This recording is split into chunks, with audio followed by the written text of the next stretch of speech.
British trawlers working the Atlantic's richest fishing grounds off Iceland. Inhospitable waters these, just a wave away from the Arctic Circle. But now British skippers have more than the weather to worry about: gunboats.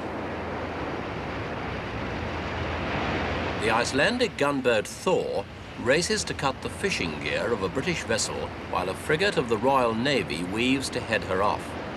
This is the dangerous reality of the latest fishing dispute between the two island races, the Third Cod War, a bitter deadlock over fishing rights that's raged from Westminster to Reykjavik, from the World Court of The Hague to the United Nations. But most of all, it rages here, in conditions that are already dangerous enough. A defiant Thor on collision course with one of two unarmed British support vessels which have been sent with 3 frigates to try to stop the Icelanders from harassing British fishing boats. Thor's captain cuts it fine this time, but his daredevil attempts to stop the trawlermen operating within his country's unilateral 200-mile limit have not always been so successful.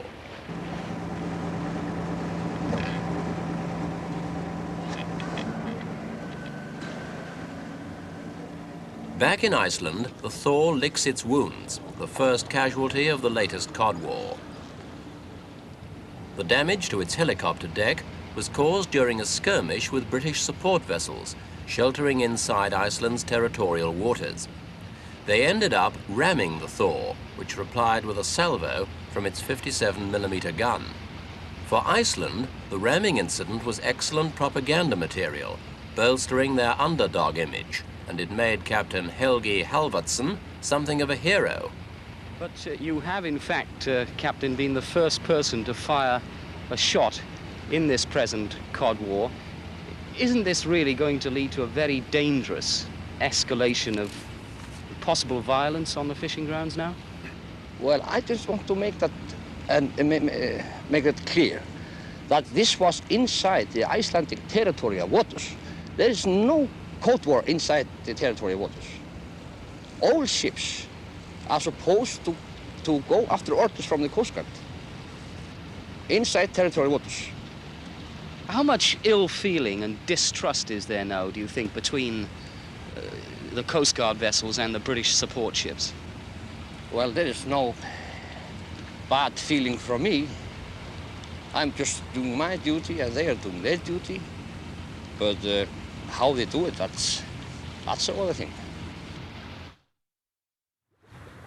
And this is what the war's over: Gadhus mor hua, the Atlantic cod. To the British people, cod's an essential ingredient for the traditional fish and chip supper. But to Icelanders, it's much more.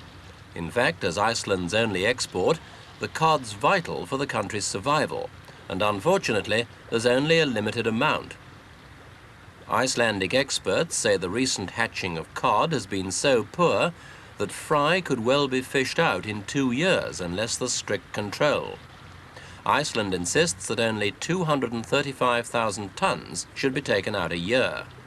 British experts put the figure a little higher, and it's this difference, together with the 200-mile limit, which has caused the current dispute.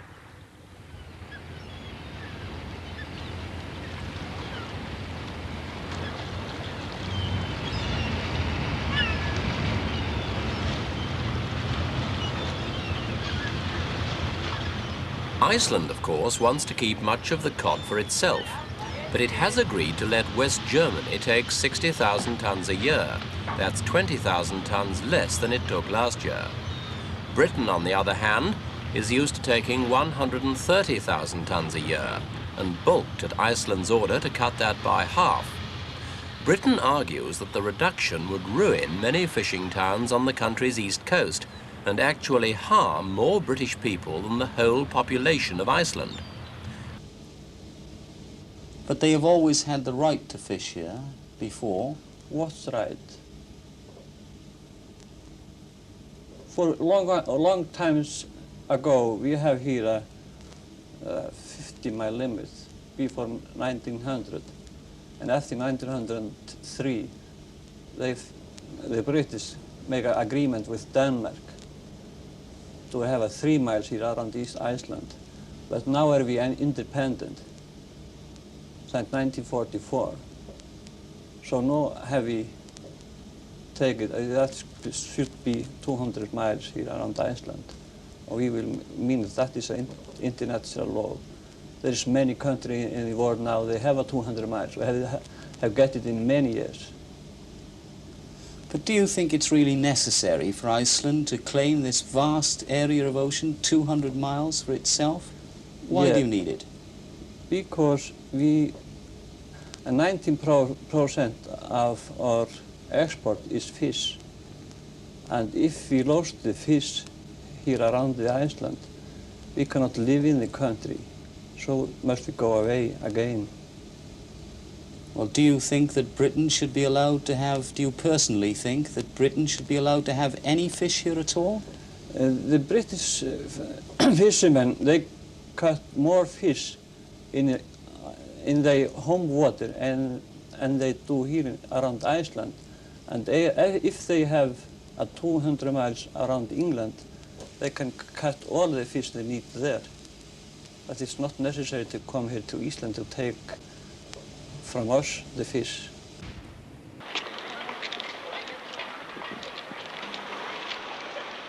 Like Seyðisfjörður, Reykjavik also has good reason to make heroes of the men who fight her cod war. For Iceland has to import almost everything she needs, and fish is all she has to offer in return. That makes fish valuable to Iceland, but sadly these days it's less valuable on world markets. This fish slump, coupled with 2 devaluations, has robbed the krona of much of its buying power and left Iceland with an inflation rate as high as 54%.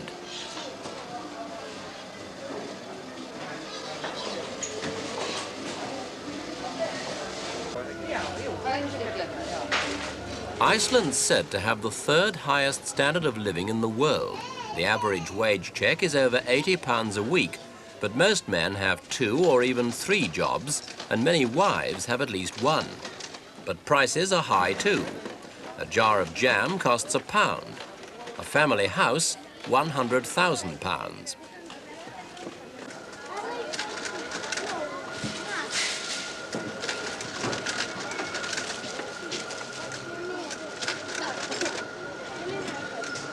Buying from estate liquor stores also expensive. Iceland's one of few places where people pay for a round of drinks by cheque, with a bottle of scotch costing £11. Cars are twice as expensive as in England. The economic crisis has hit sales by 75%. And that makes the cod war not only an economic issue, but a political one, with pressures being brought to bear by both sides. Britain, as a member of the European Economic Community, has ensured that Icelandic fish will continue to be frozen out of the common market by landing taxes, while Iceland has protested about Britain's action at sea to the UN. What both nations do have in common is membership of NATO, and this might prove a significant factor in bringing an end to the dispute. As the dispute continues, neither side seems optimistic of a settlement. The irony is that in not very many months' time, this whole argument is likely to disappear under new international legislation. In March, an international conference on the law of the sea is due to be held in New York, and it's likely that the 200-mile limit will be approved for all maritime nations, Britain as well as Iceland. So, despite the present bitterness, both sides can console themselves with the thought that this, the 3rd cod war, is likely to be the last.